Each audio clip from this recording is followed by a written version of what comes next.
The problems are many, but I mean, you know, some of them are not insurmountable. You know, it's issues like multiple taxations. Now, you know, for a company like ourselves, when there is a conflict between federal and state law, for instance, and even local government, it makes it very much more difficult for us to operate in that kind of environment. More so when you do not even have government gazettes. So you have a very loosely tabled act which says that this is a levy that the government can impose on you at the government's will. There's no maximum or minimum, there's no nothing. And this becomes the de facto way to live. So, for instance, we will get out of the blue a 2 million naira stationary emission gaseous levy, which doesn't even exist. You know, it's very difficult. And then you say, but where does this come from? I've been trying for more than a year now to get all the acts of Edo State. I spoke with the Attorney General and he said, I'm sorry, he apologized. He said, but the state printers have gone under because there's no money. So I said, but that doesn't help anybody. You know, it's critical. I said, I'm sure even companies like ourselves would be quite happy to pay for a compendium of them just so that we can abide by the laws. I said, so it's very difficult. Laws such as produce levies, which went out before the end of the Constitution that came in 1999, because those were originally put there for the produce boards, grading fees and that kind of thing. No grading gets done, yet we are still levied with these along the road. To add insult to injury, these people on the roads beat up our lorry drivers because it becomes a free-for-all. There's no law on the road. We can't get up the police to organize it, so that brings us to another problem, the fact that there is no enforcement of the laws. I've been to the IG and back trying to get them to remove illegal people from the roads to stop harassing our customers and our suppliers, and it's amounted to nothing. Even to the point where the comrade governor has been on television and has been ignored, partly because it has been done by government. Edo State have their produce people, Ovia Southwest has theirs, and it's become a complete area of extortion. Some of the issues that I just mentioned earlier were not just from us, but from virtually every single other company. So it's not new. In terms of going forward with that, it just didn't materialize. We put a lot of work and effort into it. In fact, a couple of years ago, again, we were asked to find potential areas for development so that we could work together with the government on small-scale farming, as well as integrating it with commercial production. We showed 10,000 hectares, we gave everything in, just disappeared. Nothing materialized. We even agreed that we would assist in giving a guaranteed market for the product. We would help and do advisory services.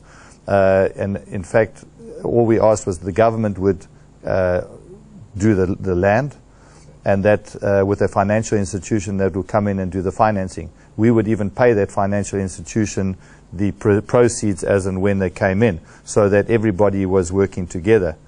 Never happened. I can't see that changing. So, you know, we were very disillusioned by that, because I think it was a very positive thing that the government was trying to do at the time.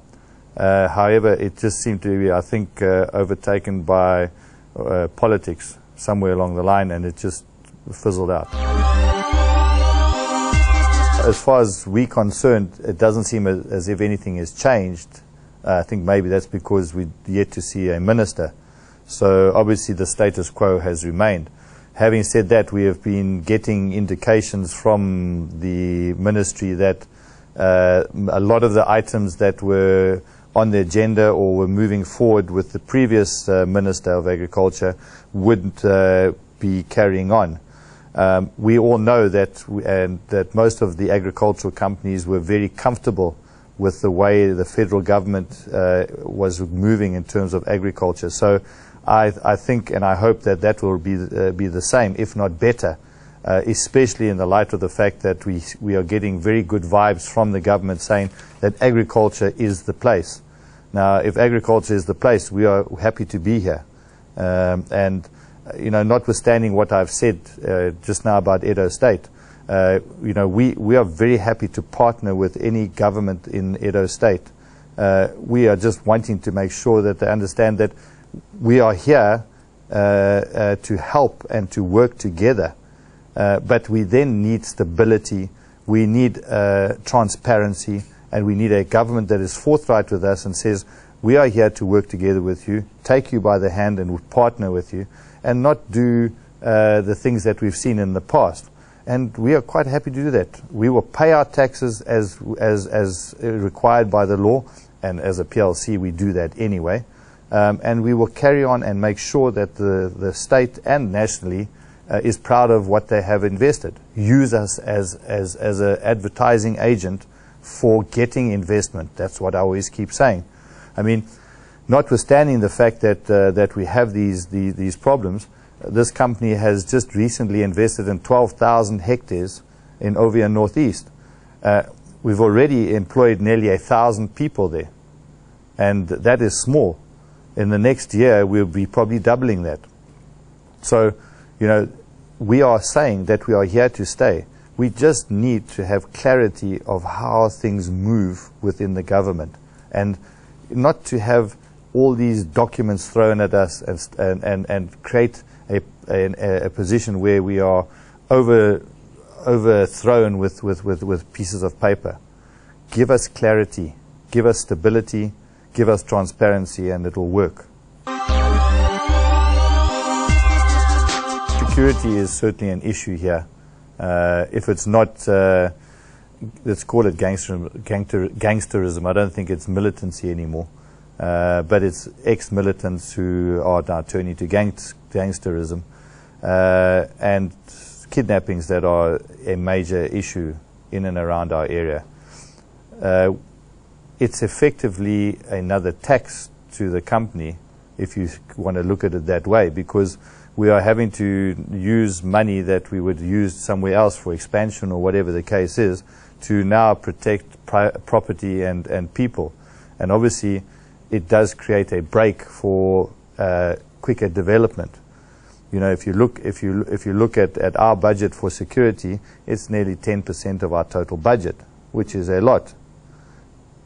But it's a necessarily evil. You cannot function without having it, and it's become a business, in my personal opinion. We need to move away from that. But again, I go back to my earlier issues where I said that if the police started acting on crime as the law states, because if an act is put through Parliament and it becomes an act of Parliament, then the police should theoretically reinforce and enforce that. So if there's somebody who's breaking that law, they don't need to ask permission from anybody else to go and get that person. And this is what, in my opinion, is not happening. They need to change that mindset. And when a person breaks a law, he gets put in jail. To me, it's a simple process. Maybe I'm looking at it too simplistically, but that to me is the way it works. If there's a law, act on the law. It covers you. The EEG certificates are a very sensitive point for not just our company, but for most of the companies that are involved in export of their product, in our case rubber. The problem that we have is, as you mentioned, is that they have basically been dishonored. What worries us is the fact that, as far as we are concerned, an EEG certificate is like a bearer bond. Because it says who holds this bond should be paid.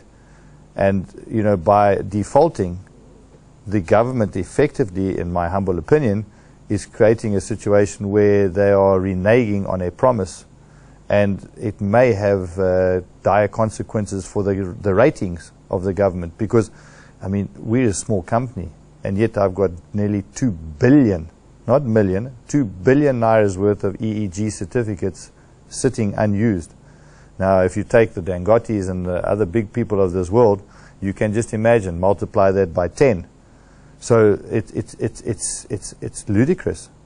And that, to me, is that, you know, when you're asking for investors to come and you give them a little book from NEPC that says this is what you will get if you export, and yet it doesn't happen, you are lying to your investor. The promise to come is this is what will happen.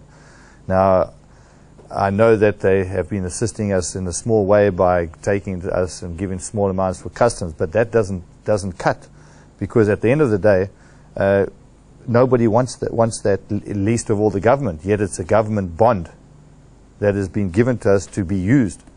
So it has created a major problem. It's something that I don't think the government should keep putting their head in the sand to, because somewhere along the line it's going to come back and explode. So we hope that the new government takes cognizance of this and comes and let's have an open discussion about how we can get past this impasse of getting these EEG certificates moving again. The government, I would suggest, should keep going in line with what the previous government did, but obviously step it up and make it a huge priority. Because, and also, they should look at companies that are currently able to do backward integration. Companies that are refiners that can also ameliorate their shortages and obviously not then use Forex to do backward integration. Again, it's a medium to long-term process, but it will also help. To immediately look at upgrading research facilities. NIFOR, the oldest research station in the world, potentially very good potential. Unfortunately, it's fallen behind. They're only starting with second generation seeds. Most of the other companies in the world are already into third generation. These are the things that need to be moved forward at a rate of knots. Looking at upgrading skills. One of the biggest problems that we have here in Nigeria is getting the requisite skills. Farming is no longer just a pick and a shovel. You have to have sophisticated people learning what they need to do. The schools of agriculture, the universities where the agricultural sciences are, need assistance to upgrade technology and to get the people into the 21st century. Look, I mean, infrastructure is a major factor. It came up again, as I mentioned earlier, when we sat around with Edo State. Lack of roads, lack of power, it's all there, you know, we know that. Yes, and our power costs are more than double. That's why we are living in a society here that is not free market. We are dealing with issues that would not be seen or be having to be contended with a company in another environment, another country. My cost of power, for instance, at 58 Naira per kilowatt hour. When if you look at NEPA type power, it should be around 24 to 28. Now, if I can do that, you can imagine the cost, how the cost would come down, and that gets passed on to the consumer. Now, everybody says, but why in Nigeria is the cost of oil higher than? That's the very reason, because we have to contend with people on the roads. We have to contend with higher costs of power at the ports. I mean, the levies and the customs. I mean, it's surmountable the costs at the port that we have to go through.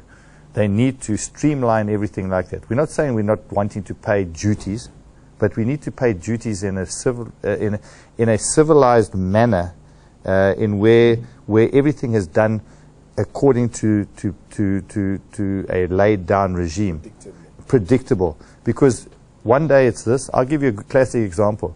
We had a directive from the Ministry of Finance when we built our new oil mill, and that stated that we could get the oil mill in free of any duties, which is the agricultural it's the agriculture equipment directive. When we brought the oil mill in, customs refused to accept that. We said, but here's the directive from your ministry. They said, oh no, but that tank over there could be used for something else. We said, well, why don't you come with us and we'll show you where the tank goes, and then you won't have to worry. Refused.